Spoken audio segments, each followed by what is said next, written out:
Tunavyoongea usiku huu, Mwambino tayari yuko kwa Mzanzibari, ameenda kubembeleza kuomba msamaha.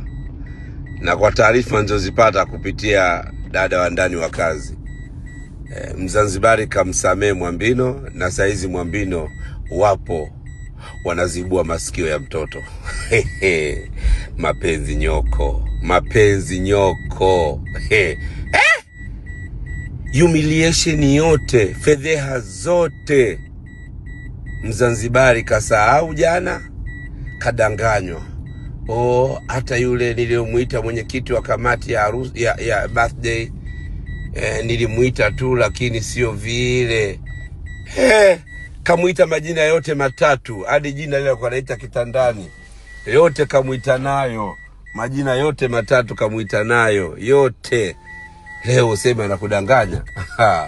Aibu iliyopo ndugu yangu, aibu iliyopo. Tumekushauri lakini ushauriki ndugu yangu.